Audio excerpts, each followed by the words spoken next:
नमस्कार प्रणाम ओम साईराम पुणी थे आपण स्वागत आपणकर प्रिय चैनल साई किशुन साई परिवार को आशा आपण माने बाबा कृपारु निश्चित भाव में भल और सुस्थ थे।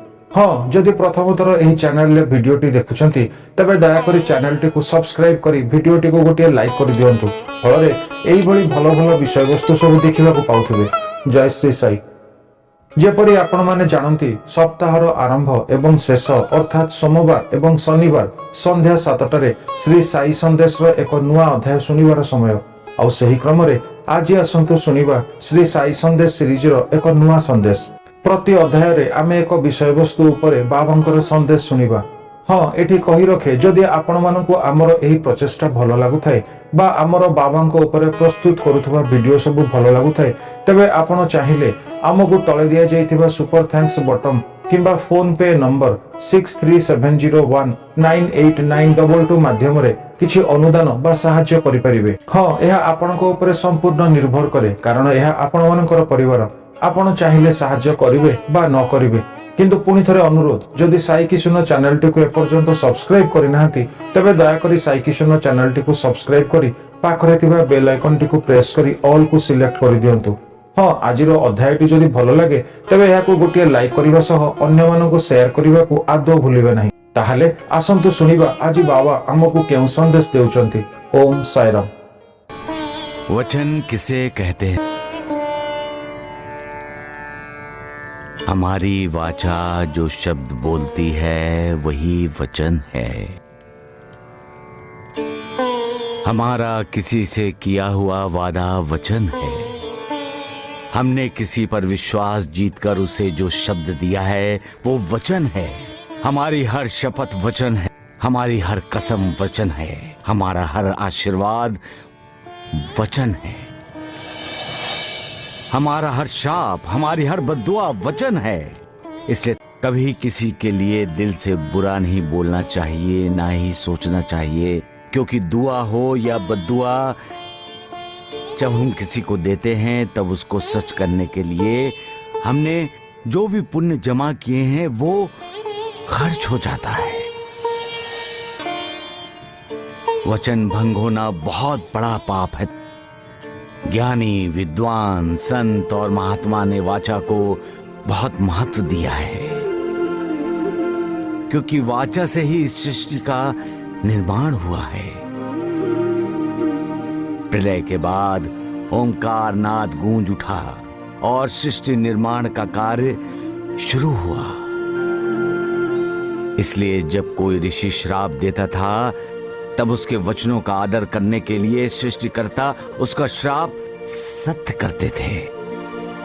जब ब्रह्मदेव वरदान देते थे तो उनका वरदान यानी सत्य वचन हो उसकी जिम्मेदारी परमेश्वर की होती थी। इसलिए कहते हैं कि हमारी जबान से निकला हुआ शब्द किसी भी महाशस्त्र से ज्यादा महाभयंकर होता है। वो कल्याण भी करता है और अकल्याण भी।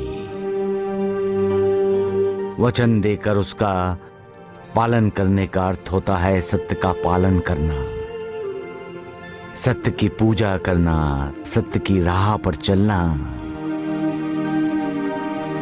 और वचन भंग करने का अर्थ है सत्य को ठुकराना,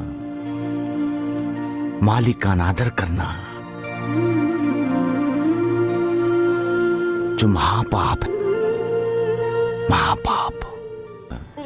ये हिंदुस्तान है, ये अपने आप में एक तीर्थ क्षेत्र है। यहाँ देवताओं की पूजा की जाती है और माता पिता को देवताओं से भी पूज्य माना जाता है। यहाँ अपने कर्तव्य को धर्म माना जाता है और कर्तव्य को पूरी अहमियत दी जाती है। माता पिता के प्रति अपने कर्तव्य को अधिक महत्व दिया जाता है। इसलिए यहाँ का भक्त पुंडलिक अपने माता पिता की सेवा में कोई विघ्न न आए दरवाजे पर आए भगवान विट्ठल को ईंट पर खड़े रहने को कहता है। यहाँ का बेटा श्रवण अपने अंधे माता पिता को तीर्थ यात्रा पर ले जाता है अपने कंधे पर बिठाकर। यहाँ की अयोध्या का श्री राम अपने पिता के वचनों की पूर्ति के लिए राज सिंहासन त्याग कर 14 वर्ष का वनवास स्वीकार करता है, और ये हमारी परंपरा, यही हमारे संस्कार है। हम अपना सब कुछ अपने माता पिता की इच्छा पर कुर्बान कर देते हैं। हमारे माँ बाप का हर शब्द हमें वेद वचनों से भी बड़ा लगता है। हमारे माता पिता का जब सम्मान होता है तो हमें लगता है हमारा गौरव हो रहा है, और जब हमारे माता पिता का अपमान होता है तब हम अपने आप को धिक्कारते हैं। इतना प्रेम करते हैं हम अपने माँ बाप से। माता पिता की छत्र छाया में हम अपने आप को सुरक्षित महसूस करते हैं, जिन्होंने हमारे लिए हर कष्ट सहे हैं, हर पीड़ा को, हर दुख को भोगा है। हम उन्हें दुख देने का सोचते ही नहीं। फिर भी कभी कभार ऐसा कोई राक्षस किसी माँ की कोख से जन्म लेता है जो पैसों के लालच में अपनी माँ को ठुकराता है। उसे बेसहारा छोड़ते हुए वो ये भूल जाता है कि उसकी माँ बेसहारा नहीं हुई, वो खुद बेसहारा हो गया है। रुपए पैसों के लालच में अपनी माँ को त्यागने वाला ये जानता ही नहीं कि उसने क्या खोया है। माँ का प्यार पैसों के तराजू में नहीं तोला जा सकता। नहीं, जो अपने पिता की अवज्ञा करता है, जो अपनी माँ को दुख देता है, वो जिंदगी के हर मोड़ पर सुख के लिए तरसता रहता है, तरसता रहता है, तरसता रहता है। सबका मालिक एक